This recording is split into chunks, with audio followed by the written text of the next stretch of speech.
बुद्ध कहते हैं, शब्द बहुत अच्छी तरह से विचार व्यक्त नहीं करते। हर चीज थोड़ा अलग हो जाती है, थोड़ा विकृत हो जाती है, थोड़ा मूर्खतापूर्ण हो जाती है। किसी ने पूछा था कि मैं करना तो बहुत कुछ चाहता हूँ, खुद के लिए, लोगों के लिए, प्राणी पक्षियों के लिए, पर अपने बहानों से ऊपर नहीं उठ पाता हूँ। हमारे जीवन में बहुत सी समस्याएं हैं और हर समस्या हमारे जीवन के लिए महत्वपूर्ण होती है। हम इन समस्याओं से पीछा छुड़ाना चाहते हैं। हम चाहते हैं कि कुछ ऐसा मिल जाए जो हमारे जीवन की सभी समस्याओं को समाप्त कर दे और हम एक बिना समस्या वाला जीवन व्यतीत कर सकें। बुद्ध कहते हैं कि मनुष्य के जीवन में 84 प्रकार की समस्याएं होती है, जिनमें से जीवन की 83 समस्याएं यथावत रहती हैं। उन्हें समाप्त नहीं किया जा सकता, लेकिन 84वीं समस्या को समाप्त किया जा सकता है। और यह 84वीं समस्या क्या है? 84वीं समस्या है कि मनुष्य चाहता है कि उसके जीवन में कोई समस्या ही ना हो। हम चाहते हैं कि हमारे जीवन में कोई समस्या ना हो। यही अपने आप में एक बहुत बड़ी समस्या है। कभी भी किसी को भी ऐसा जीवन ना मिला है और ना मिलेगा जिसमें समस्याएं ना हो। किसी भी चीज के बारे में सोच लेना कोई बड़ा कार्य नहीं होता। हम आसानी से किसी भी चीज के बारे में सोच सकते हैं। हम अच्छा भी सोच सकते हैं और हम बुरा भी सोच सकते हैं। और एक बार जब हम किसी चीज के बारे में सोचना शुरू करते हैं तो यही सोच हमें उस कार्य को करने के लिए प्रेरित भी करती है। अगर सोच बुरी है तो हम बहुत जल्दी उस कार्य को, उस सोच को करने के लिए तत्पर हो जाते हैं। लेकिन अगर सोच अच्छी है तो उस कार्य को, उस सोच को करने के लिए हमें थोड़ा सोचना पड़ता है, क्योंकि बुराई करना ऐसा है जैसे किसी पहाड़ से नीचे की तरफ गिरना, जबकि अच्छाई करना ऐसा है जैसे किसी पहाड़ पर चढ़ना जिसमें परिश्रम करना पड़ता है। और हमारे जीवन की एक बहुत बड़ी समस्या है कि हम परिश्रम से हमेशा बचना चाहते हैं। हम मेहनत नहीं करना चाहते। हम चाहते हैं कि जो हम सोच रहे हैं वैसा हो तो जाए, पर मुझे कुछ करना ना पड़े, या करना पड़े तो अपने से होता चला जाए। हमारे मन के अंदर जितना ज्यादा बिखराव होगा उतना ही हम परिश्रम से दूर भागते हैं और संकल्प लेने से डरते हैं। संकल्प एक ऐसी शक्ति है जो हमें अंदर से जोड़ती है, इकट्ठा करती है।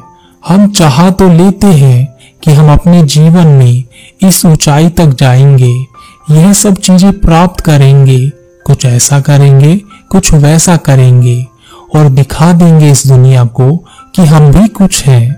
सोचने में बड़ा अच्छा लगता है, सुकून मिलता है। एक काल्पनिक दुनिया में हम खोए रहते हैं और इसी तरह हम अपना पूरा जीवन बर्बाद कर लेते हैं। और जब हमें पता चलता है कि जिस मुकाम पर, जिस मंजिल पर हम पहुंचना चाहते थे उस पर कोई और पहुंच गया है, तब हमें बहुत दुख भी होता है।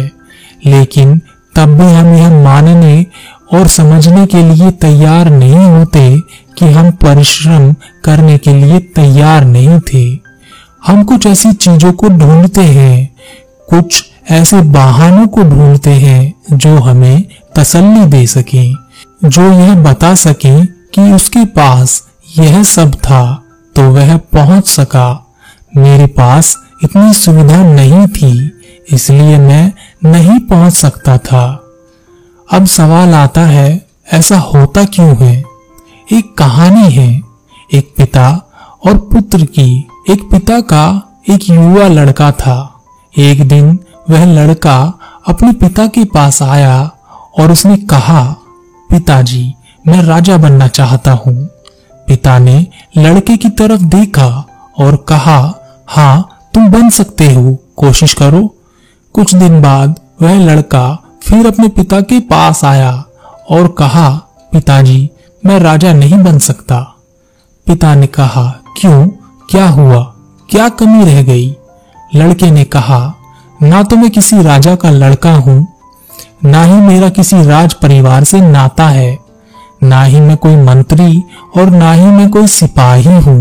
मुझे तो युद्ध कला का भी ज्ञान नहीं है, तो मैं राजा कैसे बन सकता हूं? हाँ, अगर आपने ही अपने जीवन में कुछ ऐसा कर लिया होता कि आप कोई राजा होते या मंत्री होते या कोई बड़े अधिकारी होते, तो मेरे लिए रास्ते खुल सकते थे।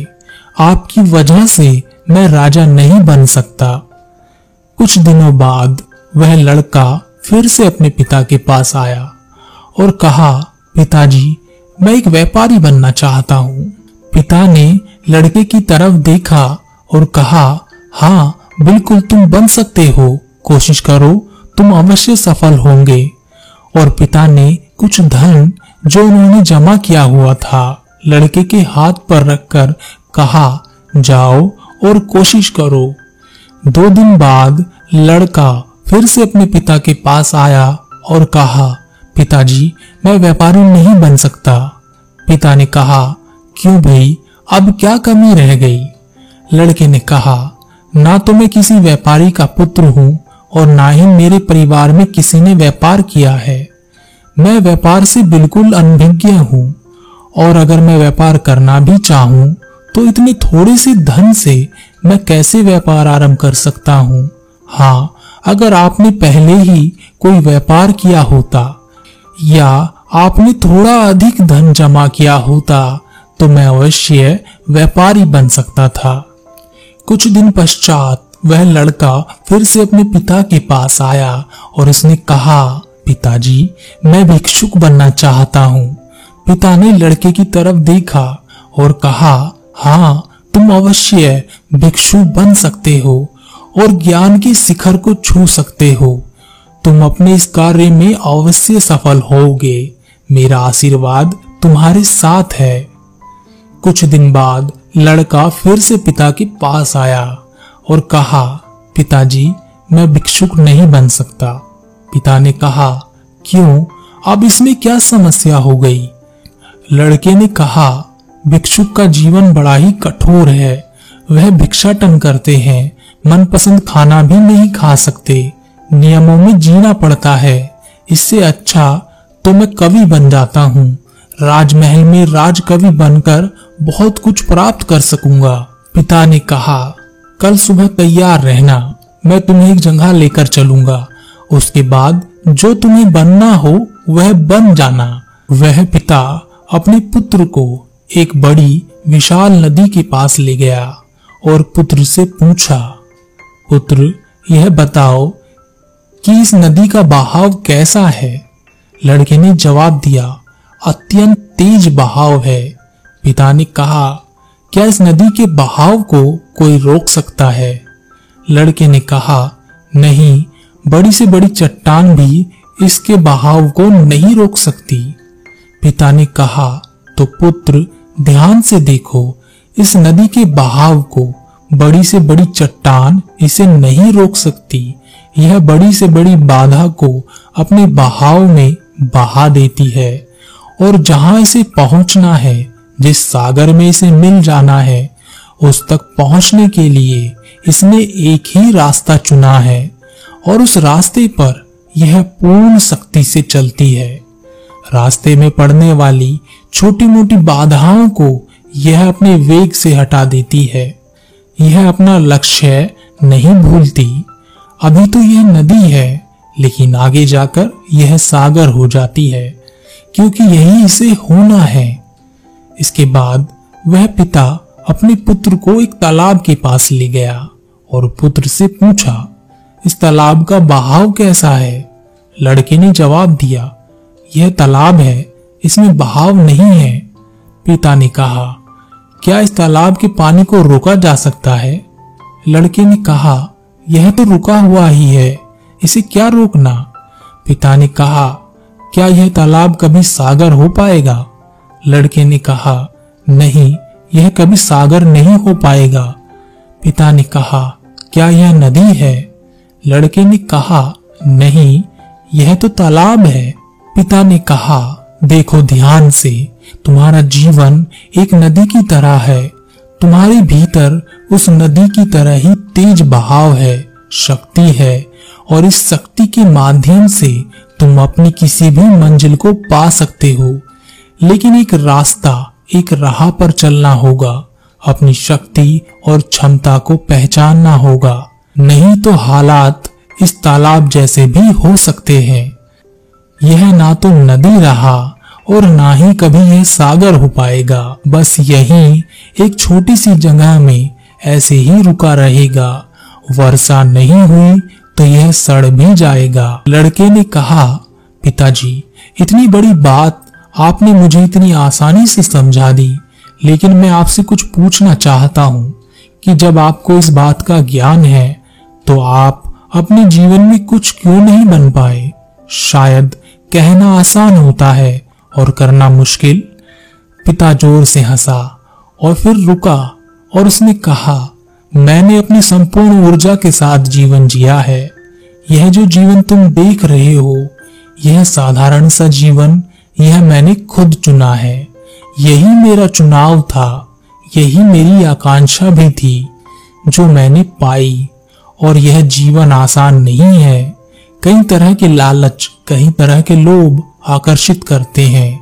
कहते हैं, क्या रखा है यहाँ पर, जो वहां मिलेगा वह यहाँ नहीं। लेकिन मैंने अपने जीवन बहाव से सब बाधाओं को दूर किया और मैं अपने सागर के बहुत करीब हूँ।